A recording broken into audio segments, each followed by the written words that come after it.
క్రీస్తునందు ఈ యొక్క ఉదయకాల సమయంలో కూడి వచ్చిన సకల పరిశుద్ధులకు మన రక్షకుడు ప్రభు అయిన యేసుక్రీస్తు నామమున మీ అందరికీ కూడా వందనాలు తెలియజేస్తూ ఉన్నాను. ఇప్పటి వరకు మనం అందరం కూడా ప్రార్థన ద్వారా, పాటల ద్వారా తండ్రి అయినటువంటి దేవుణ్ణి మహిమపరుచుకొని ఉన్నాము. చిన్న ప్రార్థన చేసుకుని ఆ తదుపరి దేవుని యొక్క వాక్యాన్ని మనం నేర్చుకుందాము. అందరూ కళ్ళు మూసుకున్నట్టయితే ప్రార్థన చేసుకుందాము. ప్రార్థన. సకల ఆశీర్వాదకు కారణాభూతుడైన మా ప్రియ పరలోకపు తండ్రి, నీ ఘనమైన అత్యున్నతమైన నామానికి వందనాలు, స్తుతి స్తోత్రములు తండ్రి. గడిచిన కాలమంతయు, గడిచిన దినములన్నీ మమ్మల్ని కాచి కాపాడి మా యొక్క జీవితంలో తండ్రి మరొక శ్రేష్టమైన ఈ ప్రభు దినాన్ని మాకు అనుగ్రహించినందుకు తండ్రి, ఇదిగో నీ కుమారుడు మా రక్షకుడు ప్రభు అయిన క్రీస్తు నామమున మీకు కృతజ్ఞతలు చెల్లిస్తూ ఉన్నాము తండ్రి. ఈ యొక్క ఉదయకాల సమయంలో తండ్రి నీ యొక్క పాద సన్నిధానంలో చేరి ఇదిగో మేమందరం కూడా చిన్న మందగా, చిన్న గొర్రెలుగా ఇప్పటి వరకు తండ్రి నేను మహింపరుచుకుని ఉన్నాం.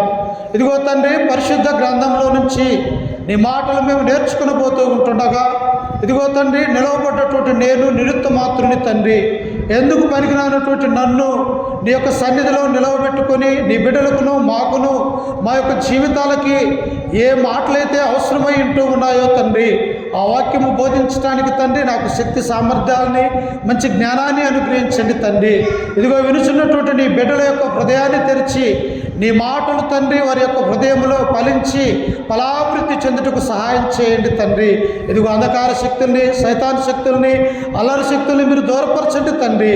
ఇదిగో నీకు మహిమకరంగా, మాకు దీవెనకరంగా లాగున ఈ ఆరాధన విషయం అంతట్లో మీరే తోడుగా నీడగా ఉండి సహాయం చేయగలరని క్రీస్తు నామాన అడిగి వేడుకుంటున్నాము తండ్రి. ఆమేన్. క్రీస్తునందు ప్రియమైనటువంటి దేవుని బిడ్డలారా, దేవుడు మన యొక్క జీవితంలో మరొక శ్రేష్టమైన ఈ ప్రభు దినాన్ని మనకు అనుగ్రహించినందుకు మనం ఎల్లప్పుడూ కూడా దేవునికి కృతజ్ఞతలు చెల్లించుకోవాలి ప్రియులారా. ఎందుకు అంటే మన యొక్క జీవితంలో ప్రతి నిమిషము, ప్రతిరోజు కూడా, ప్రతి సంవత్సరము మరి ఎంతో ప్రాముఖ్యమైనటువంటిది ప్రియులారా. ఎందుకు అంటే మానవుని యొక్క జీవితము స్వల్పమైనది. ఎప్పుడు ఏం జరిగిద్దో తెలియనటువంటి స్థితిలో మనం బ్రతుకుతూ ఉన్నాం. మనము ప్రతికరణాలు కూడా దేవుని పట్ల విధేయత, దేవుడంటే భయము, భక్తి, విశ్వాసము కలిగి ఈ లోకంలో మనము జీవించినట్టయితే ఆయన యొక్క ఆశీర్వాదాలు ఎన్నో దేవుడు మనకు అనుగ్రహిస్తూ ఉన్నాడు. అందుకనే నేటి దినాన క్రీస్తు యొక్క లక్షణాలు ఎలా ఉంటాయి, దేవుని యొక్క లక్షణాలు, మానవుని యొక్క లక్షణాలు ఎలా ఉంటాయి, దేవుని యొక్క లక్షణాలు ఎలా ఉంటాయి అన్నటువంటి అంశాన్ని మనం నేర్చుకొనబోతూ ఉన్నాం. మొదటిగా చూసినట్టయితే ప్రియులారా, మానవుని దేవుడు ఏం చేశాడు? నీతిమంతుడుగాను, పరిశుద్ధుడుగాను, దోషము లేనివాడుగాను, నిర్దోషిగాను దేవుడు మొట్టమొదటిగా ఆదామును హవ్వను తయారు చేశాడు ప్రియులారా. ఎలాగా? ఒకవేళ వాళ్ళు భౌతిక సంబంధమైనటువంటి ఈ యొక్క భూమిలో ఉన్నటువంటి మట్టి ద్వారా తయారు చేసినప్పటికీ ఆ ప్రాణం అనేది, మనలో ఉన్నటువంటి ప్రాణము, జీవం అనేది ఉంటుంది, అది దేవుని ద్వారా మనకు అనుగ్రహించబడి ఉన్నది ప్రియులారా. అందుకనే మానవుడు ఎలా ఉండాలని దేవుడు కోరుకున్నాడు అంటే, ఆయన దేవుడు ఎలాగైతే లక్షణాలు, గుణలక్షణాలు కలిగి ఉన్నాడు, దేవుడు ఎలాగైతే నీతిమంతుడిగా ఉన్నాడు, దేవుడు ఎలాగైతే పరిశుద్ధత కలిగినటువంటి వాడిగా ఉన్నాడు, దేవుడు ఎలాగైతే మరి యథార్థపరుడుగా ఉంటూ ఉన్నాడో మానవుడు కూడా అలాగనే ఉండాలని దేవుడు మొట్టమొదటిగా ఆదాము అవ్వని నీతిమంతులుగాను, పరిశుద్ధులుగాను చేసినట్టుగా మనము చూస్తూ ఉన్నాం. కానీ మానవుడు ఏమైపోయాడు? మానవుడు తనకు తానుగా దేవుని యొక్క ఆజ్ఞను అతిక్రమించి, దేవుని యొక్క సంకల్పాన్ని ఆయన నిరాకరించి మానవుడు ఏం చేశాడంటే పాపాన్ని అనేది ఈ లోకానికి తీసుకుని వచ్చాడు ప్రియులు. కాబట్టి ఇప్పుడు మానవుడు ఒక్క ఆదాము పాపం చేసినప్పటికీ కూడా లోకంలో బ్రతుకుతున్నటువంటి మనం అందరము కూడా ఏమై ఉన్నాం? ఇప్పుడు పాపులుగా మిగిలిపోయి ఉన్నాం ప్రియులారా. ఎలాగా? ఒకసారి చూడండి, పరిశుద్ధ గ్రంథంలో నుంచి రోమీలకు రాసినటువంటి పత్రిక, అపోస్తులైనటువంటి పౌలు గారు రోమీలకు రాసినటువంటి పత్రిక 5వ అధ్యాయము 12వ వచనాన్ని మనము చదువుకుందాం ప్రియులారా. 5:12. ఇట్లుండగా ఒక మనిషిని ద్వారా పాపమును, పాపము ద్వారా మరణమును లోకములో ఎలాగు ప్రవేశించునో మనుషులందరూ పాపము చేసినందున అలాగుననే మరణము అందరికీ సంప్రాప్తమాయను. చూశారా ప్రియులారా, అపోస్తలుడైనటువంటి పౌలు అంటూ ఉన్నాడు, ఇట్లుండగా ఒక మనుష్యుని ద్వారా పాపము ద్వారా మరణము ఎలాగైతే ఈ లోకములోనికి ప్రవేశించనో, వాస్తవంగా దేవుడు మనల్ని నిర్మించినప్పుడు అసలు మరణం అనేదే లేదు ప్రియులారా. ఎల్లప్పుడూ కూడా నిత్యత్వంలో పరలోక రాజ్యంలో ఎలాగైతే దేవదూతలు వాళ్ళకి చావు లేకుండా ఎలాగైతే ఉంటూ ఉన్నారో, దేవుడు ఎలాగైతే నిత్యుడుగా ఉంటూ ఉన్నాడో, మానవునికి కూడా దేవుడు ఏం చేశాడంటే అసలు మరణం అనేది పెట్టకుండా, ఒక బాధ శ్రమ అనేది తెలియకుండా మానవులను నిర్మించాడు. కానీ దేవుడు దేవుని యొక్క మాటని, దేవుని యొక్క సంకల్పాన్ని మానవుడు దేవుని యొక్క ఆజ్ఞను అతిక్రమించడం ద్వారా ఏం చేశాడంటే ఈ లోకంలోనికి పాపం అనేది వచ్చినది ప్రియులారా. పాపం వచ్చిన తర్వాత ఏమొస్తాయి? సమస్తమైనటువంటి పాపాలకు కారకుడయ్యాడు ఆదాము, హవ్వ. వారిరువురు కూడా దేవుని యొక్క సంకల్పాన్ని త్రోసివేసినటువంటి వారిగా మనము చూడగలుగుతాం. అందుకనే పౌలు అంటూ ఉన్నాడు, ఇట్లుండగా ఒక మనుషుని ద్వారా పాపము ద్వారా మరణమును ఈ లోకములోనికి వచ్చినవి. చూశారా, ఒక మనుషుని ద్వారానే. లేకపోతే ఈనాడు మన యొక్క జీవితాలు మరణం అనేది చూడనటువంటి వారిగా మన యొక్క జీవితాలు ఉండేవి ప్రియులారా. కానీ ఎప్పుడైతే దేవుని యొక్క ఆజ్ఞని మానవుడు అతిక్రమించాడో, పాపం చేశాడు, ఆ పాపం వెంటనే ఏమైపోయిందంటే మరణం అనేది వచ్చినది ప్రియులారా. అందుకనే ఆయన ఎక్కడంటూ ఉన్నాడు, లోకంలోనికి ఎలాగు ప్రవేశించనో మనుషులందరూ పాపము చేసినందున అలాగుననే మరణము అందరికీ కూడా సంప్రాప్తమాయను. ఒక ఆదాము చేసినటువంటి ఆ పాపము నేడు ప్రపంచమంతయు కూడా ఈ లోకములో ఎన్ని సంవత్సరాల నుంచి అయితే మానవులందరూ కూడా జీవిస్తూ ఉన్నారో మనందరి మీద కూడా ఇప్పుడు ఏమున్నదంటే పాపము ఏలుతున్నది అన్నటువంటి విషయాన్ని దేవుడు సెలవిస్తూ ఉన్నాడు. అయితే ఇంకా మనం చదువుకుంటూ ఉన్నప్పుడు ఒకసారి చూడండి, అదే రోమీయులకు రాసినటువంటి పత్రిక 3వ అధ్యాయము 11వ వచనంలో కూడా దేవుడు అంటూ ఉన్నాడు. చూడండి ఒకసారి, రోమీయులకు రాసినటువంటి పత్రిక 3వ అధ్యాయం 11వ వచనము, నీతిమంతుడు లేడు, ఒక్కడునూ లేడు, గ్రహించువాడు ఎవడునూ లేడు, దేవుణ్ణి వెదకువాడు ఎవడునూ కూడా లేడు ప్రియులారా. చూసారా, అక్కడ వచ్చేసేమో ఒక మనుషుని ద్వారా పాపం ఈ లోకానికి వచ్చినది. ఆ రకంగానే మానవులందరూ కూడా పాపం చేసినందున మరణము కూడా అలాగనే వచ్చినదని దేవుడు సెలవిస్తూ ఉన్నాడు. ఇక్కడ అంటూ ఉన్నాడు అపోస్తలుడైనటువంటి పౌలు, నీతిమంతుడు లేడు, ఒక్కడును కూడా. ఉన్నాము మనము దేవుని నమ్ముకునే ముందు మానవుని యొక్క జీవితంలో మనం ఉంటూ ఉన్నప్పుడు అసలు మనం అందరము కూడా మరి నీతిమంతులము కాదు, పాపం చేసినటువంటి వారిగా ఈ యొక్క లోకములో ఉంటూ ఉన్నాం. ఎందుకు? పుట్టినటువంటి ప్రతి మనుష్యుడు కూడా మరణించేవాడుగా ఉన్నాడు కనుక మనం అందరము కూడా పాపానికి లోనైనటువంటి వారిగా దేవుని యొక్క గ్రంథం మనకు సెలవిస్తూ ఉన్నది. అందుకనే ఇంకా పరిశుద్ధ గ్రంథంలో మనం చూస్తే నీతిమంతుడు లేడు, ఒక్కడు కూడా. ఉన్నారా? లోకంలో ఎన్నో వేల కోట్ల మంది ఉన్నారు ప్రియులను, వందల కోట్ల మంది మన యొక్క భారతదేశంలోనే ఉన్నారు. కానీ ఏ మనిషిని చూసినా కూడా అతడు నీతి ప్రవర్తనగా లేడు అని తన యొక్క గ్రంథము మనకు సెలవిస్తూ ఉన్నది. ఎందుకు? ఎప్పుడైతే దేవుని యొక్క మాట వినకుండా ఉన్నామో, ఎప్పుడైతే మనము దేవుని నుండి దూరం అయిపోయామో, ఎప్పుడైతే మనము దేవునికి దగ్గరగా ఉండకుండా, దేవుని యొక్క సన్నిధిలో ఉండకుండా, దేవుని యొక్క ఆజ్ఞల ప్రకారము మనము నడుచుకోలేకుండా ఎప్పుడైతే తప్పిపోయినామో ప్రియులారా, మనమందరం కూడా పాపం చేసినటువంటి వారిగా ఉండిపోయామన్నటువంటి విషయాన్ని మనము తెలుసుకుంటూ ఉన్నాం. అందుకని ఒకసారి చూడండి, కీర్తనలు 14వ కీర్తనలో కీర్తనాకారుడు మనకు తెలియపరుస్తూ ఉన్నాడు. చూడండి ఒకసారి, 14వ కీర్తన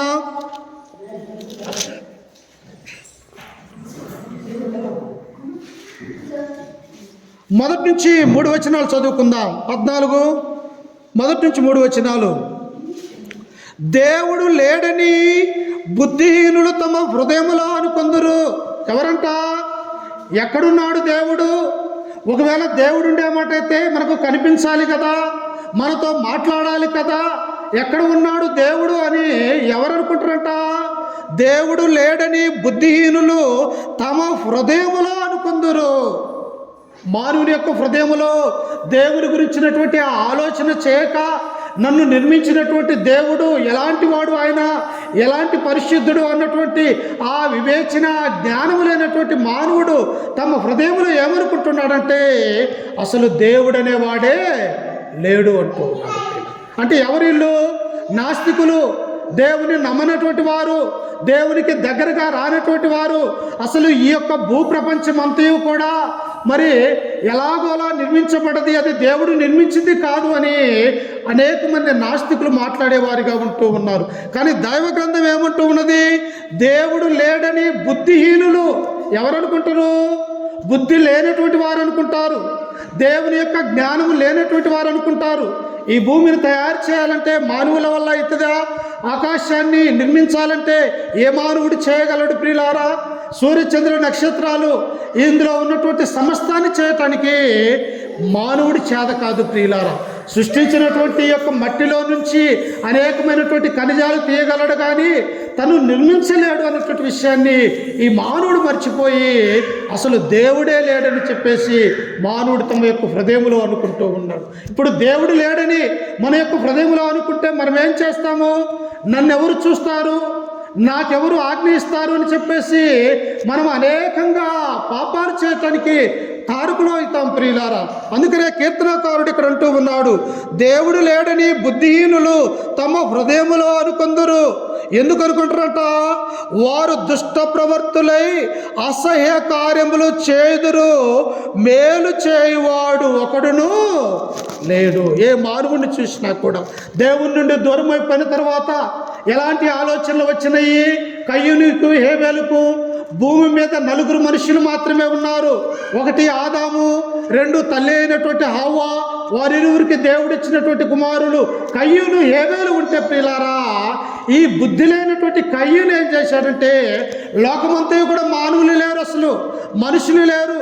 వారు ఎక్కడికి వెళ్ళినా ఎక్కడ నివసించినా కానీ ఈ లోకమంతా కూడా 4 చేతుల్లోనే ఉన్నది.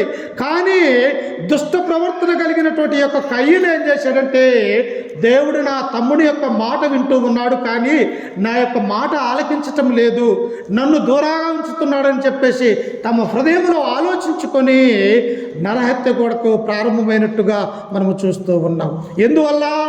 అందుకనే దేవుడు అంటాడు, నీతిమంతుడు ఒక్కడును కూడా లేడు, దేవుణ్ణి గ్రహించువాడు ఎవడును కూడా లేడు అని ఆయన యొక్క గ్రంథం మనకు సెలవిస్తూ ఉంది. అందుకని ఇక్కడ అంటూ ఉన్నాడు, వారు దుష్టవర్తులై అసహ్య కార్యములు చేయుదురు, మేలు చేయువాడు ఒకడును కూడా లేకుండా ఉన్నాడు. ఎందుకు మేలు చేయలేకపోతూ ఉన్నారు ప్రియులారా? మానవులుగా ఉన్నటువంటి మనము ఇతరుల ఎడల ఎందుకు జాలి కరుణ చూపించలేకపోతూ ఉన్నాము అంటే మనలో ఉన్నటువంటి వాడు ఎవడంటే వాడు ఈ లోక సంబంధమైనటువంటి అపవాది ప్రియులారా. అట్టి అపవాది మన యొక్క హృదయంలో ఉన్నట్టయితే మనకు మంచి ఆలోచనలు ఎలా వస్తాయి? చెడ్డ ఆలోచనలు మాత్రమే వస్తాయి. వారి యొక్క ఆలోచన ఎప్పుడూ కూడా సాతాను యొక్క ఆలోచన ఎక్కడ పాపము చేపిద్దామా, ఎక్కడ దేవుని నుండి ఇన్ని దూరం చేద్దామన్నటువంటి ఆలోచన మాత్రమే కాదు, వానికి మంచి ఆలోచన అనేది పుట్టదు. అందుకని ఇక్కడ దేవుడు అంటూ ఉన్నాడు, దేవుడు లేడని బుద్ధిహీనులు తమ హృదయములో అనుకొందురు, వారు దుష్ట ప్రవర్తులై అసహ్య కార్యములు చేదురు, మేలు చేయువాడు ఒకడును లేడు. దేవుడు చూస్తూ ఉన్నాడు, ఎవడన్నా భూమి మీద మేలు చేస్తాడా, ఎవడన్నా నా సన్నిధానానికి వస్తారా, నా ఆలోచన ప్రకారము జీవించగలుగుతారని పరలోకమందు ఉన్నటువంటి దేవుడు ఈనాడున్నటువంటి మానవులు చూస్తూ ఉన్నాడు ప్రియులారా. ఎవరి మనసు మంచిది, ఎవరి యొక్క హృదయ ఆలోచనలో నేనున్నాను, ఎవరి యొక్క తలంపులలో నా సన్నిధి నిలవబడది అని చెప్పేసి దేవుడు ఈనాడు పరలోకంలో నుండి మనల్ని అందరినీ కూడా చూస్తే మానవుడు ఏమైపోయాడంటే అసలు దేవుడే లేడు, అసలు దేవుడు ఎక్కడ ఉన్నాడు అని చెప్పేసి ఆలోచించే గుణం కలిగినటువంటి వాడిగా మానవుడు ఉంటూ ఉన్నాడు. అందుకే ఇంకా కింద చదువుకుంటే చూడండి, వివేకి అయి వెదకువాడు కలడేమో అని యెహోవా ఆకాశము నుండి చూసి నరులను పరిశీలించెను. దేవుడు ఏం చేస్తూ ఉన్నాడు? నా యొక్క కుమార్తె ఈ భూలోకంలో ఎలా ఉన్నది, నేను పుట్టించినటువంటి నా కుమారులు ఈ భూలోకంలో ఎలా ఉన్నారు, వారు నన్ను వెతుకుతూ ఉన్నారా, నన్ను కనుగొంటూ ఉన్నారా, నా యొక్క సన్నిధానంలో వారు నిలిచున్నారని చెప్పేసి పరలోకంలో నుండి యెహోవా పరిశీలన చేస్తూ ఉన్నాడు ప్రియులారా. పరిశీలన అనగా మన యొక్క జీవితాన్ని చూస్తూ ఉన్నాడు. ఎలా జీవిస్తూ ఉన్నారు నా యొక్క పిల్లలు, ఎలా నిలవబడి ఉన్నారు, నాలో ఉన్నారా లేకపోతే లోక సంబంధంగా ఉన్నారా అని చెప్పేసి దేవుడు మనల్ని చూసేవాడిగా ఉంటూ ఉన్నాడు. ఎందుకు? మనము నీతిమంతులుగా లేము, పాపులుగా ఉన్నాము, దేవునికి దూరం అయిపోయినటువంటి వారిగా ఉన్నాము కనుక దేవుడు ఒకవేళ నా బిడ్డలు నా దగ్గరికి వస్తారేమో అని చెప్పేసి పరిశీలన చేస్తూ ఉన్నారు. అందుకే ప్రియులారా, మానవుని యొక్క లక్షణాలు ఎలా ఉన్నాయంటే పాపము చేసే లక్షణాలుగా ఉన్నాయి, దుష్ట హృదయాన్ని కలిగినటువంటి లక్షణాలుగా ఉన్నాయి. ఎవరి లక్షణాలు ఇవి? మన లక్షణాలు ప్రియులారా. మానవుని యొక్క లక్షణాలుగా మనం చూస్తూ ఉన్నాం. కానీ దేవుని యొక్క లక్షణాలను మనం చూస్తూ ఉన్నప్పుడు ఆయన ఎలాంటి వాడో ఈ యొక్క మధ్యాహ్న కాల సమయంలో తెలుసుకుందాం. చూడండి, మన లక్షణాలు చూస్తూ ఉన్నప్పుడు మనం ఎలాంటి వారిమి? మనం పాపులము, దేవుని యొక్క ఆజ్ఞని అతిక్రమించి దూరం అయిపోయినటువంటి వారి లక్షణాలు. మనము మేలు చేసే గుణ లక్షణాలు మనలో లేవు. కానీ దేవుని లక్షణాలు ఎలా ఉన్నాయంటే ఒకసారి చూడండి, పరిశుద్ధ గ్రంథంలో నుంచి మత్తయి సువార్త 9వ అధ్యాయము 36వ వచనాన్ని చదువుకుందాం. మత్తయి సువార్త 9వ అధ్యాయము 36వ వచనము. ఆయన సమూహములను చూసి వారు కాపరి లేని గొర్రెల వలె విసికి చెదిరి ఉన్నందున వారి మీద కనికరపడి. దేవుడు ఎలాంటి లక్షణాలు, మనం ఎలాంటి లక్షణాలు కలిగి ఉన్నాము? పాపపు లక్షణాలు కలిగి ఉన్నాం, దుష్ట హృదయం లక్షణాలు కలిగి ఉన్నాం, దేవుడు లేడని బుద్ధిహీనం కలిగినటువంటి లక్షణాలు కలిగి ఉన్నాం. కానీ దేవుని యొక్క లక్షణాలు ఎలాంటివో తెలుసా? యేసుక్రీస్తు వారి యొక్క లోకములో ఉన్నప్పుడు ఆయా ప్రాంతాలు, ఆయా దేశాలు ఆయన వెళ్ళి పరలోక రాజ్యాన్ని గురించి ప్రకటింపబడుతూ ఉన్నప్పుడు అనేక మంది క్రీస్తు దగ్గరకు వచ్చారు ప్రియులారా. అప్పుడు వారిని చూసి దేవుడు తన హృదయంలో అనుకుంటూ ఉన్నాడు. ఏమనుకుంటున్నాడంట అక్కడ? ఇదిగో ఆయన సమూహ జనములను చూసి వారు కాపరి లేని గొర్రెల వలె. ఎలా ఉండరట? ఎక్కడ చూసినా ప్రజలందరూ కూడా సేవకుడు లేని ప్రజలుగా ఉంటూ ఉన్నారు. దైవ లక్షణాల్లో నడిపించే ఒక కాపరి లేని గొర్రెలు ఎలాగైతే చెదరిపోయి ఉంటూ ఉన్నారో ప్రజలు, అలాగనే మానవాళ్ళని దేవుడు చూసినప్పుడు వారు ఎలా ఉన్నారంట? చెదరిపోయినటువంటి ప్రజల వలె ఉన్నారు ప్రియులారా. గొర్రెలు ఉన్నవి అడవికి వెళ్తూ ఉన్నాయి. అక్కడ కాపరి లేకపోతే ఆ గొర్రెలు ఎలా ఉంటాయి? చెట్టుకొకటి, కొండకొకటి, అక్కడికి ఎక్కడెక్కడికో తిరుగుతూ ఉంటాయి ప్రియులారా. అదే కాపరి ఉన్నట్టయితే ఆ గొర్రెల్ని జాగ్రత్తగా చూసుకుంటాడు. ఏ గొర్రె మేసినది, ఏ గొర్రె మేత తిన్నది, ఏ గొర్రె ఎక్కడికి వెళ్ళినది, ఏ గొర్రె కనిపించలేదని చెప్పేసి కాపరి అయితే చూసుకుంటాడు ప్రియులారు. అలాగనే మన కాపరి అయినటువంటి యేసుక్రీస్తు వారు కూడా తన ప్రజల పట్ల బాధ్యత కలిగి ఉన్నాడు. ఎలాగట? అందుకని ఇక్కడ అంటూ ఉన్నాడు ఆయన, కాపరి లేని గొర్రెల వలె విసికి చెదరియున్నందున వారి మీద కనికరపడి. మన దేవుని యొక్క లక్షణాలు ఎలాంటి అంట? కనికరము కలిగినటువంటి లక్షణాలు ప్రియులు.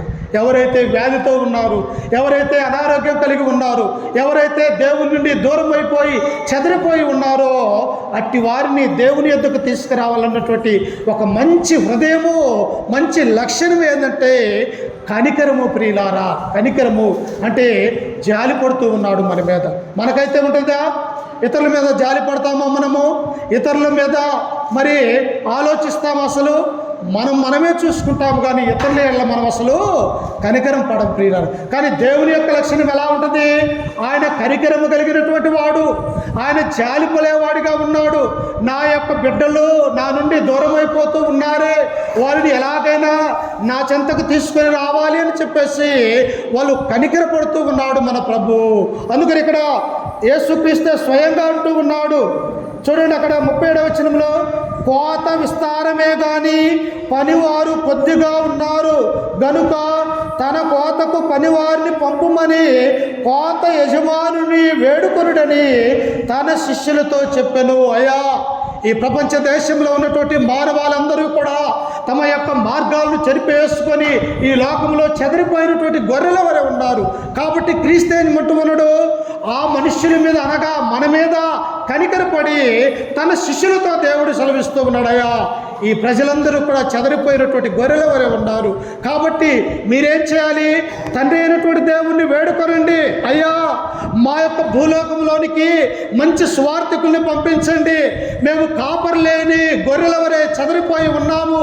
మాకు మార్గం నేర్పించేవాడు కావాలని మీరు దేవుణ్ణి వేడుకోనండి అని చెప్పేసి క్రీస్తు మన మీద కనికరపడుతూ ఉన్నాడు. ప్రియుల, మన మీద ఎవరు కనికరపడతారంటే దేవుని యొక్క గుణలక్షణాలు ఎలాంటి అంటే ఆయన కనికరపడేవాడు అని మొట్టమొదటిగా మనము తెలుసుకుంటూ ఉన్నాం. అందుకనే దేవుడు అంటాడు, ఒకసారి చూడండి, అదే మత్తయి సువార్త 5వ అధ్యాయము 7వ వచనాన్ని చదువుకుందాం. 5వ అధ్యాయం 7వ వచనం. కనికరము గలవారు ధన్యులు, వారు కనికరము పొందుదురు. యేసుక్రీస్తు ఎలాగైతే చెదిరిపోయినటువంటి మానవుల్ని కనికరంతో కలిగి చూస్తూ ఉన్నాడో, అలాగే ఇక్కడ క్రీస్తు కొండ మీద ప్రసంగం చేసేటప్పుడు కూడా క్రీస్తు అంటూ ఉన్నారు, కనికరము గలవారు ధన్యులు, వారు కనికరము పొందుదురు. ఎవరి దగ్గరికి పోతే మనం కనికరం పొందుతాము? జాలి కలిగినటువంటి క్రీస్తు దగ్గరికి వెళ్తే మనకు దేవుడు ప్రేమను చూపిస్తాడు, తన యొక్క గుణలక్షణాలని మనకు కనిపిస్తాడు. ప్రియులారా, అందుకనే క్రీస్తు యొక్క లక్షణాలు ఎలాంటి అంటే ఆయన కనికరము గలవాడు అని మొదటి లక్షణంగా మనము చూస్తూ ఉన్నాం. ఎలాగంట ఇంకా కనికరము? ఒకసారి చూడండి, అదే మత్తయి సువార్త 14వ అధ్యాయము. ఆయన ఎలాంటి కనికరం చూపించాడో మన మానవుల మీద. మత్తయి సువార్త 14వ అధ్యాయము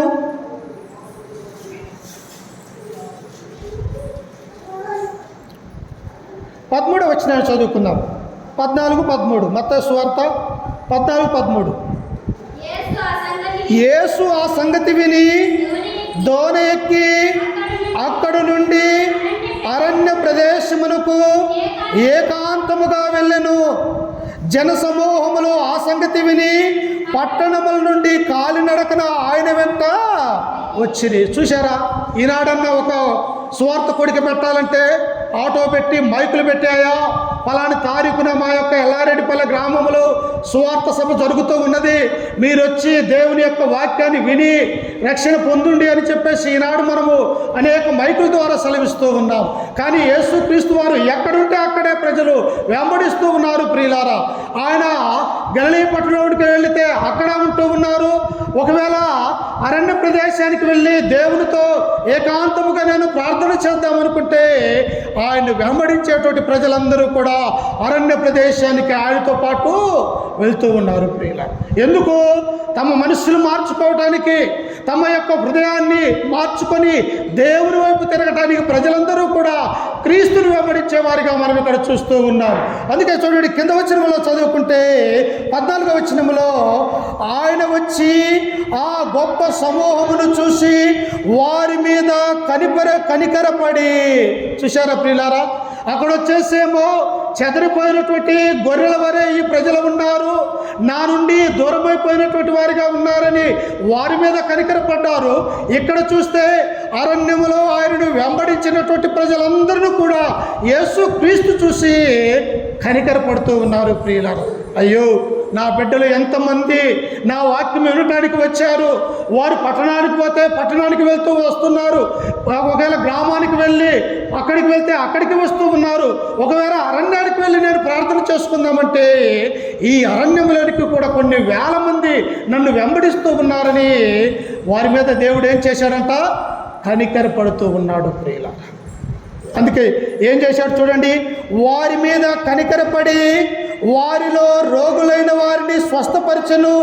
సాయంకాలం అయినప్పుడు శిష్యులు ఆయన వద్దకు వచ్చి, ఇది అరణ్య ప్రదేశము, ఇప్పటికే ప్రొద్దుపోయెను, ఈ జనులు గ్రామములోనికి వెళ్ళి తమకు భోజన పదార్థములు కొనుక్కున్నట్టుకై వారిని పంపివేయమని చెప్పిరి. అయ్యా, వారు మనల్ని వెంబడిస్తూ ఉన్నారు, అరణ్యంలోనికి వస్తే అరణ్యంలోకి వస్తూ ఉన్నారు, పట్టణానికి వెళ్తే పట్టణానికి నీ వెంబడి వస్తూ ఉన్నారు, గ్రామానికి వెళ్తే గ్రామానికి వస్తూ ఉన్నారు. అయితే ఈ అరణ్యములో ఇన్ని గంటల తరబడి నీ మాటలు వినుచున్నటువంటి యొక్క ప్రజలకు ఇప్పుడు ఆకలి అవుతూ ఉన్నది. ఆకలి అయితే ఇక్కడ ఏముంటుంది? అరణ్యంలో ఏం దొరుకుతుంది? కనీసం నీళ్ళు కూడా దొరకవు. ప్రియులారా, దొరుకుతాయా? మనం అడిగి వెళ్తాం, ఏదో ఒక పని మీద కట్టెలకను లేకపోతే మంచి కర్రలు కొట్టుకోవటానికి వెళ్తాం. అక్కడ మనం ఇక్కడ నుంచి ఏదైనా తీసుకువెళ్తే కానీ మనకు అక్కడ తినలేం ప్రియులారా. కానీ అరణ్యంలో దొరుకుతాయా? దొరకవు. కానీ యొక్క ప్రజలందరూ కూడా ఎవరిని వెంబడిస్తూ ఉన్నారు? క్రీస్తు అరణ్యంలోనికి వెళ్ళిపోతే ఈ ప్రజలందరూ కూడా అరణ్యంలోనికి వెళ్తూ ఉన్నారు. ఆ వెళ్ళిపోయి పొద్దు గుంకిన తర్వాత కూడా వారు ఇంకా దేవుని యొక్క మాటలు వింటూ ఉన్నప్పుడు ఆయన శిష్యులు ఆయన దగ్గరికి వచ్చి, అయ్యా ఇది అరణ్య ప్రదేశము, మన మధ్యలో చూస్తే కొన్ని వేల మంది ప్రజలు ఉన్నారు, వీరు తినడానికి ఆహారం లేదు, నీళ్లు లేవు, అలాగనే వీరితో వచ్చినటువంటి చిన్నపిల్లలు కూడా ఉన్నారయ్యా, వీరిని తిరిగి వారి యొక్క గ్రామాలకు పంపించేయండి అని ఆయన శిష్యులు క్రీస్తుతో చెబుతూ ఉన్నప్పుడు మనమైతే ఏమంటామో తెలుసా? ఇన్ని వేల మందికి భోజనం ఎక్కడ తెచ్చి పెట్టాలి, నీళ్ళు ఎక్కడ తెచ్చి పెట్టాలని మన హృదయంలో అనుకుందాము. కానీ క్రీస్తు కనికరము కలిగినటువంటి వాడు కనుక ఆయన ఏమంటూ ఉన్నాడో చూడండి. కింద వచనములో 16వ వచనాన్ని, యేసు వారు నెల్లనక్కరలేదు, మీరే వారికి భోజనము పెట్టడని వారితో చెప్పగా, వారు ఇక్కడ మన యొద్ద 5 రొట్టెలను 2 చేపలు తప్ప మరి ఏమీ లేదని ఆయనతో చెప్పిరి. అయ్యా కొన్ని వేల మంది ఇక్కడ ఉంటూ ఉన్నారు, కానీ నీవేమంటూ ఉన్నాడు యేసుక్రీస్తు?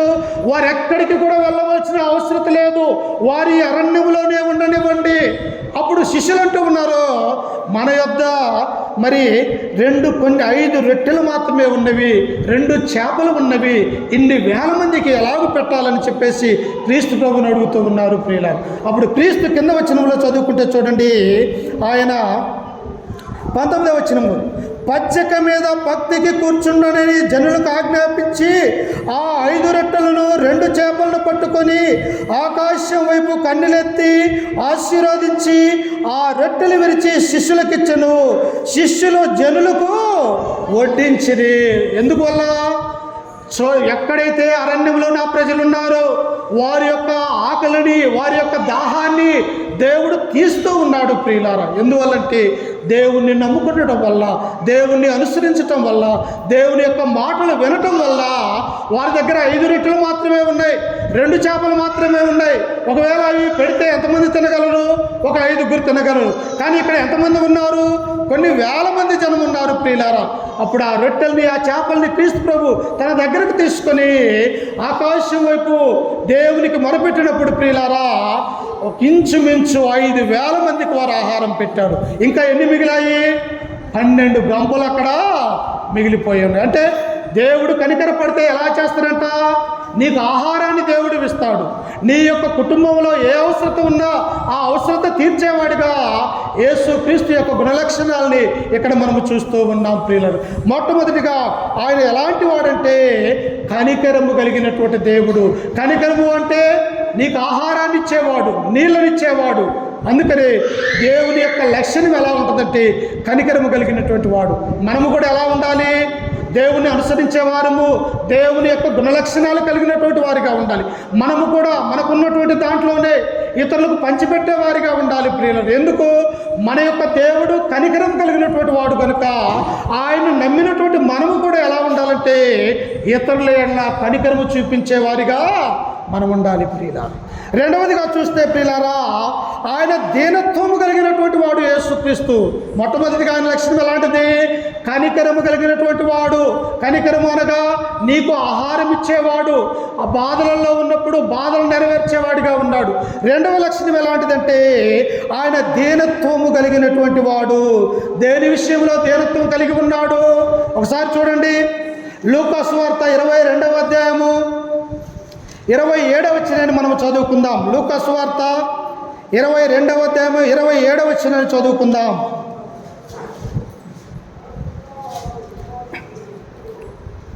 ఆ 26 నుంచి మనం చదువుకుందాం ఒకసారి. గొప్పవాడెవడు? భోజన భక్తికి కూర్చుండువాడా, పరిచర్య చేయువాడా? భక్తిని కూర్చుండవాడే కదా. అయినను నేను మీ మధ్య పరిచర్య చేయువాని వలె ఉన్నాను. ఇక్కడ అంటూ ఉన్నాడు. శిష్యులు ఏమనుకుంటూ ఉన్నారంటే ఎవడు గొప్పవాడు, నేనా నువ్వా అని చెప్పేసి 12 మంది శిష్యులలో ఒక భావం ఏర్పడది ప్రియులారా. క్రీస్తుతో పాటు 3.5 సంవత్సరాలు వారితో పాటు ఈ అపోస్తులు 12 మంది తిరుగుతూ పరిచర్య చేస్తూ ఉన్నప్పుడు వీరిలోనికి ఒక సాతాను ఆలోచన వచ్చినది ప్రియులారా. ఏంటని? ఎవరు గొప్పవారు మరల్లా, ఎవరు జ్ఞానవంతులు, ఎవరు గొప్పవారని వారిలో వారు హెచ్చించుతూ ఉన్నారు ప్రియులారా. అప్పుడు ఈయన ఒక ఉపమానం చెబుతూ ఉన్నాడు. ఏ ఉపమానం అది? ఇదిగో ఒక భోజనము దగ్గర ఉన్నది, భోజనము కూర్చున్నవాడు గొప్పవాడా, లేకపోతే ఆ భోజనం వడ్డించే పరిచర్య చేసే గొప్పవాడా అని ఆ శిష్యులకు ప్రశ్న వేస్తూ ఉన్నాడు ప్రియులారా. మనం కూడా అనుకుంటాం కదా, చర్చి సంఘాలలో కూడా మనం చూస్తూ ఉన్నప్పుడు ఎందుకు గొడవలు వస్తూ ఉన్నాయి? అనేక సంఘాలలో తప్పిపోవటానికి గల కారణం ఏంటంటే నేనే గొప్ప, లేకపోతే నేనే జ్ఞానవంతుణ్ణి, నేనే ముందుండాలన్నటువంటి ఈ ఆలోచన ఎప్పుడైతే మనకు వస్తుందో మనలో హృదయంలోనికి సాతాను ప్రవేశించినట్టే ప్రియులారా. దేవుడు ఏమంటూ ఉన్నాడు? ఎవడు కూడా గొప్పవాడు కాదు. నేను దేవుని కుమారుణ్ణి ఉండి ఈ లోకానికి రక్షకుడిగా వచ్చినటువంటి నేను మీ మధ్యలో ఎలా ఉన్నాను? మీకు పరిచర్య చేస్తూ ఉన్నాను. అందుకనే దేవుడు అంటాడు, దేవుడు లోకంలోనికి పరిచర్య చేయటికే కానీ దేవుడు వచ్చాడు అని చెప్పేసి క్రీస్తు ప్రభు అంటూ ఉన్నాడు. అందుకని ఇక్కడ దేవుడు అంటూ ఉన్నాడు, చూడండి, నేను మీ మధ్య పరిచర్య చేయువారి వలె ఉన్నాను, నా శ్రమలలో నాతో కూడా నిలిచి ఉన్నవారు మీరే గనుక నా తండ్రి. చూడండి ఒకసారి చదువు మా కింద వచ్చిన 22:28. నా శోధనలలో నాతో కూడా నిలిచి ఉన్నవారు మీరే కనుక నా తండ్రి నాకు రాజ్యమును నియమించినట్లుగా నా రాజ్యములో నా బల్ల యొద్ద అన్నపానములు పుచ్చుకొని సింహాసనముల మీద కూర్చుండి ఇశ్రాయేలు 12 గోత్రముల వారికి మీరు తీర్పు తీర్చుటకై నేను నియమించి ఉన్నాను. మీరెందుకు కొట్టుకుంటూ ఉన్నారు? మీరెందుకు మీ హృదయంలో ఆలోచించుకొనిచున్నారు?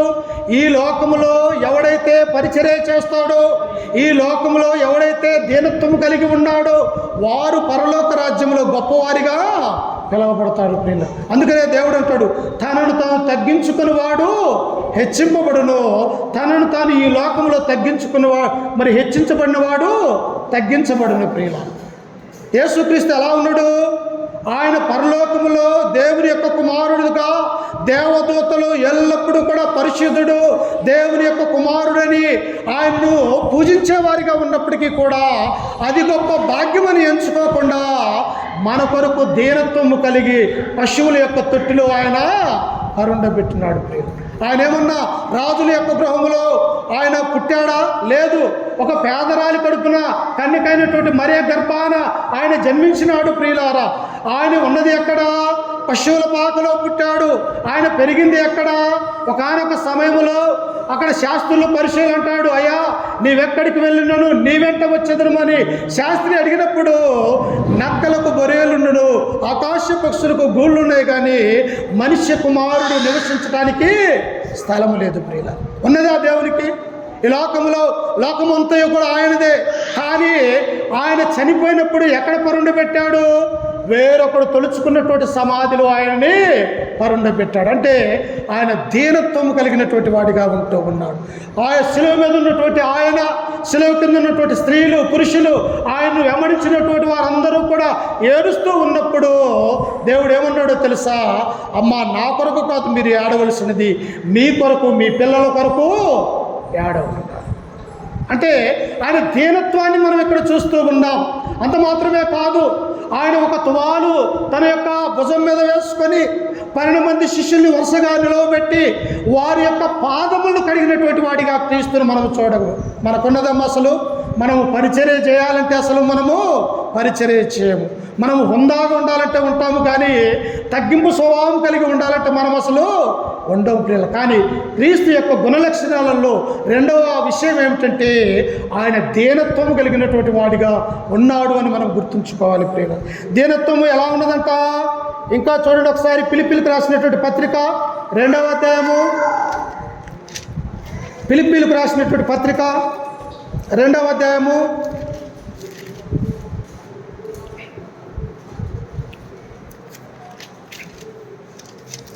7వ వచనం చదువుకుందాం. చూడండి ఒకసారి. 2:7 మనుష్యుని పోలికగా పుట్టి దాసుని స్వరూపమునే ధరించుకొని, చూశారా, దేవుని కుమారుడు పరలోక రాజ్యములో సింహాసనం మీద కూర్చున్నవాడే ఉన్నటువంటి యేసుక్రీస్తు వారు ఎలా వచ్చాడంటే ఈ లోకంలోనికి? ఆయన మనిషిని పోలికగా పుట్టి, ఈ మనుషుడు ఎలా పుట్టాడంటే ప్రియులారా, ఒకటి మట్టి ద్వారా పుట్టాడు. మట్టి ఏమైపోతుంది? తిరిగి మన్నైపోతాం ప్రియులారా. ఆత్మ ఎక్కడికి వెళ్తుంది? అది దేవుని దగ్గరకు చేరుతుంది. అందుకని ఇక్కడ పౌలునటువంటి పౌలు అంటూ ఉన్నాడు, ఆయన మనిషిని పోలికగా పుట్టి, చదువు ఒకసారి, మనిషిని పోలికగా పుట్టి దాసుని స్వరూపము ధరించుకొని తనను తానే రిక్తునిగా చేసుకున్నాడు ప్రియులారా. తనను తానే, ఈ లోకంలో నేను తగ్గింపు స్వభావముగా ఉండాలి. ఎందుకు? నన్ను వెంబడించేవారు కూడా నా వలే తగ్గింపు స్వభావం కలిగి ఉండాలని చెప్పేసి యేసు క్రీస్తు యొక్క గుణలక్షణాలలో 2వ లక్షణం ఏమిటంటే ఆయన దీనత్వము కలిగినటువంటి వాడు. శిలువ మీద అనేక మంది ఆయనను హింసిస్తూ ఉన్నారు, కొరడాలతో కొడుతూ ఉన్నారు, ఆయనను సిలువ వేశారు. నీళ్లు దప్పికైతున్నాయని అక్కడ ఉన్నటువంటి ప్రజలను అడిగితే చేదు చిరకనిచ్చారంటే ఒక విషాన్ని ఇచ్చారు ప్రియులారా. కానీ అనేక మంది ఆయన్ని హింసిస్తూ ఉన్నప్పటికీ యేసుక్రీస్తు ఏమన్నాడో తెలుసా? తండ్రి, వీరేమి చేయుచున్నారు, వీరెరుగరు, వీరిని క్షమించు. మనమేమంటాం? మనల్ని ఒక మాట అంటే తిరిగి ఎప్పుడు అనాలని ఆలోచిస్తాం. ఒకడు మనల్ని కొడితే తిరిగి వాడిని ఎప్పుడు కొట్టాలని మనం పొంచి ఉంటాము. కానీ క్రీస్తు ఏమంటూ ఉన్నాడో తెలుసా? తండ్రి, వీరు చేయుచున్నది వీరు ఎరుగరయ్యా, వీరిని క్షమించమన్నాడు. మనకు అలాంటి గుణలక్షణాలు ఉండాలి ప్రియులు. మనల్ని ఒక మాట అన్నా, మనల్ని దూషించినా మనమే ఎలా ఉండాలంటే క్రీస్తుకు మాదిరిగా ఉండాలని తన యొక్క గ్రంథం మనకు సెలవిస్తుంది. కాబట్టి 2వ విషయం ఏమిటంటే దీనత్వము కలిగి ఈ లోకంలో మనము జీవించాలి. మొట్టమొదటి పాయింట్ ఏంటి? కనికరము కలిగినటువంటి దేవుడు కాబట్టి మనం ఎలా ఉండాలంట? కనికరము కలిగినటువంటి వారిగా ఉండాలి. 2వది, యేసుక్రీస్తు ఎలాంటి వాడు? దీనత్వం కలిగినటువంటి వాడు. మనము కూడా దీనత్వాన్ని కలిగి ఉండాలని 2వ విషయాన్ని మనము చూస్తూ ఉన్నాం. 3వదిగా చూస్తే ప్రియులారా, ఆయన ప్రేమ కలిగినటువంటి వాడు. ఎలాంటి వాడంట? ఆయన ప్రేమ కలిగినటువంటి వాడు. ఏ విషయాలలో? యోహాను సువార్త 3వ అధ్యాయం 16వ వచనం అంటాడు, చూడు ఒకసారి. దేవుడు లోకమును ఎంతో ప్రేమించను. ఎంత ప్రేమించాడు? ఆయన మరణాన్ని, తన శరీరాన్ని, తన ఆత్మను మన కొరకు పెట్టేవాడిగా మనల్ని ప్రేమించాడు ప్రియులు. అందుకని ఆయన 3వ విషయముగా ఆయన ప్రేమ కలిగినటువంటి వాడిగా మనము చూస్తూ ఉన్నాం. ఎక్కడ చూడండి ఒకసారి, యోహాను సువార్త 11వ అధ్యాయము, యోహాను సువార్త 11వ అధ్యాయము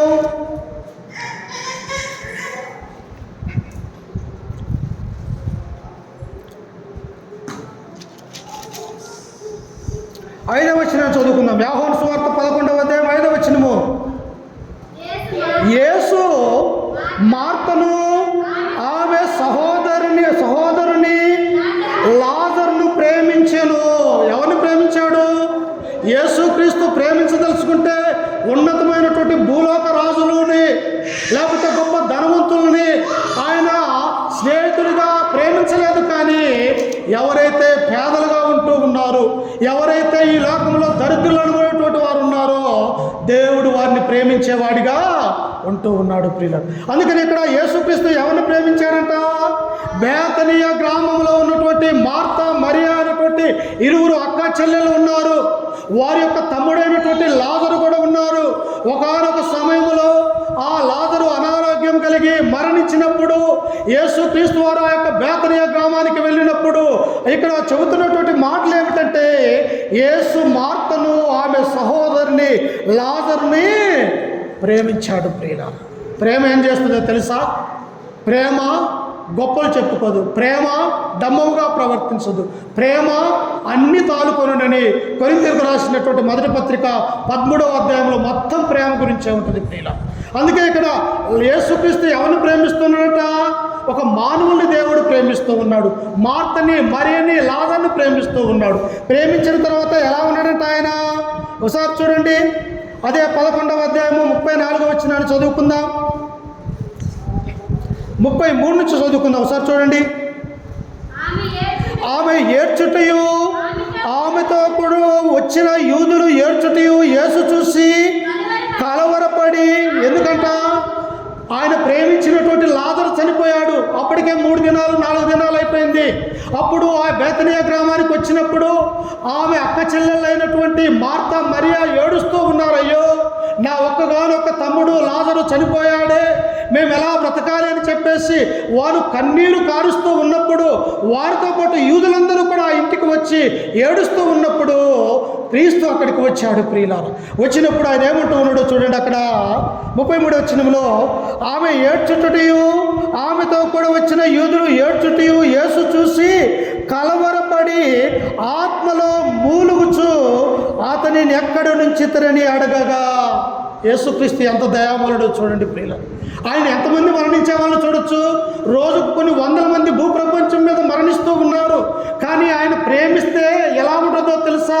ఆ లాజరు చనిపోయినప్పుడు ఆ ఇంటికి వెళ్ళినప్పుడు ఈ మార్తా మరియా యూదులు ఏడుస్తూ ఉన్నప్పుడు ఈయన హృదయంలో ఏమైపోయిందంటే కలవరపాటు వచ్చేసింది ప్రియులారా. ఈయన కూడా మూలుగుతూ ఉన్నాడు, లోపల ఏడుస్తూ ఉన్నాడు. యేసుక్రీస్తు ఎందుకు ఏడవాలమ్మా? ఒక మానవుడు, పాపనే మానవుడి కొరకు క్రీస్తు ఏడుస్తూ ఉన్నాడు ప్రియులారా. మనమేమనుకుంటూ ఉన్నాం? మన శత్రువు ఎవరైనా చనిపోతే ఈడు బాగా చనిపోయినలే అని మనం అనుకుంటూ ఉన్నాం. ఈనాడు మనుషులు చంపుకునే రోజులుగా ఉంటూ ఉన్నాయి. కానీ క్రీస్తు చనిపోయినటువంటి వ్యక్తి దగ్గరికి వచ్చి ఈయన ఆత్మలో కలవరపడుతూ ఉన్నాడు. అయ్యో, నాతో పాటు సహవాసం చేసినటువంటి, నాతో పాటు పరిచర్యలో పాల్గొన్నటువంటి మార్తా మరియా వారి యొక్క సహోదరుడు ఈ భూమి మీద చనిపోయాడని చెప్పేసి తన ఆత్మలో దేవుడు ఏం చేస్తున్నట్టే కలవరపడుతూ ఉన్నాడు ప్రియులారా. ఇంకా చూడండి ఏమంటూ ఉన్నాడు ఆయన కింద వచనంలో, 34వ వచనంలో, వారు ప్రభువా వచ్చి చూడమని ఆయనతో చెప్పిరి. అప్పుడు యేసు కన్నీళ్లు విడిచెను. చూసారా, ఒక వ్యక్తిని దేవుడు ప్రేమిస్తే ఆయన దేవుని యొక్క కుమారుడు అయినప్పటికీ కూడా ఆ వ్యక్తి కొరకు కన్నీళ్లు కారుస్తూ ఉన్నాడు ప్రియులారా. ఎందువల్ల? మనల్ని ప్రేమించాడు దేవుడు. కాబట్టి దేవుడు ఇప్పుడు ఎవరు? ఆయన ప్రేమ స్వరూపిని మనం గుర్తుంచుకోవాలి ప్రియులారా. అప్పుడు చనిపోయినటువంటి ఆ లాజరు సమాధి దగ్గరికి వెళ్ళి, లాజరు నువ్వు లేచి రమ్మను అన్నప్పుడు ప్రియులారా, ఆ చనిపోయినటువంటి లాజర్ని ప్రేమతో క్రీస్తు లేపినప్పుడు అప్పుడు ఆ అక్క చెల్లెళ్ళు, ఆ యొక్క గ్రామంలో ఉన్నటువంటి ప్రజలందరూ కూడా సంతోషిస్తూ ఉన్నారు ప్రియులారా. అందుకని దేవుడు ప్రేమ కలిగినటువంటి వాడిగా మనము చూస్తూ ఉన్నాం. ఎవరన్నా కుష్ఠరోగుల దగ్గరికి వెళ్తారమ్మా? ఎవరైనా అనారోగ్యం కలిగి దగ్గర ఉంటే, హాస్పిటల్లో ఉంటే, మరి ఎకారం ఉంటే వారి దగ్గరికి మనం వెళ్తామా? అసలు వెళ్ళము. ఎందుకు? ఆ కుష్ఠరోగం మనకెక్కడికి వస్తుందో అని చెప్పేసి కుష్ఠరోగుల్ని ఊరు బయట ఉంచేవారు. కానీ క్రీస్తు ప్రభు వారు ఆ ఊరు బయట ఉన్నటువంటి కుష్ఠరోగుల దగ్గరికి వెళ్ళి తన చెయ్యి వారి మీద పెట్టి వారిని స్వస్థపరిచినట్టుగా మనము చూస్తూ ఉన్నాం. ఎందువల్ల? మానవుల్ని మనల్ని ప్రేమించేవటం వల్ల. కాబట్టి దేవుడు ప్రేమ కలిగినటువంటి వారని మనం ఇక్కడ చూస్తూ ఉన్నాం ప్రియులారా. ఇంకా ఎలాంటి ప్రేమ ఉంటుంది? ఎలాంటి ప్రేమ అంటే చూడండి ఆయన ఎలా ప్రేమిస్తున్నాడు. ఎఫెసీయులకు రాసినటువంటి పత్రిక 5వ అధ్యాయము 2వ వచనాన్ని చదువుకుందాం ప్రియులారా. ఎఫెసీయులకు రాసినటువంటి పత్రిక 5వ అధ్యాయము 2వ వచనం చదువుకొని ముగించుకుందాం. చూడండి ఒకసారి. 5:2 క్రీస్తు మిమ్మును ప్రేమించి పరిమళ వాసనగా ఉండుటకు మన కొరకు తన్ను తాను దేవునికి అర్పణముగాను బలిగాను అప్పగించుకొనెను. అలాగుననే మీరును ప్రేమ కలిగి నడుచుకొనుడి. ఎందుకు? దేవుడు మానవాళ్ళని ప్రేమించి ఈ పాపమనే ముళ్ళును మరణాన్ని తీసివేయటానికి ఈ మానవుడు తనకు తాను పాపంలో నుండి నీతిమంతుడు కాలేడు కనుక నీతిమంతుడైనటువంటి యేసుక్రీస్తు వారు తన యవ్వన కాలం అనగా 33 సంవత్సరాల్లోనే ఈ మానవాళి కోసం ఏం చేశాడంటే తన ప్రాణాన్ని ఆ కలువరి గిరిలో సమర్పించుకున్నాడు ప్రియులారా. ఎందువల్ల? మన మీద ప్రేమ కలగటం వల్ల. నా బిడ్డలు ఎక్కడ అగ్నికి ఆవుతారో నరకానికి వెళ్ళిపోతారో, నేను మరణించకపోతే వారికి రక్షణ లేదు కనుక నేను మరణించాలని చెప్పేసి క్రీస్తు ప్రేమ కలిగి ఏం చేశాడంటే మనందరి కొరకు ఆయన మరణించి సమాధి చేయబడి తిరిగి లేచినటువంటి వాడిగా అంటున్నాడు. అందుకని ఇక్కడ అపోస్తులైనటువంటి పౌలు అంటూ ఉన్నాడు, క్రీస్తు ఎలాగైతే ప్రేమ కలిగి బలిగాను అర్పణగాను మన మీద ఉంచి ఉన్నాడు, కాబట్టి అలాగునే మీరును కూడా ప్రేమ కలిగి నడుచుకోవాలి. ఒక వ్యక్తి ఉన్నారు, 2 తగాదాలు ఆడుకుంటూ ఉన్నారు.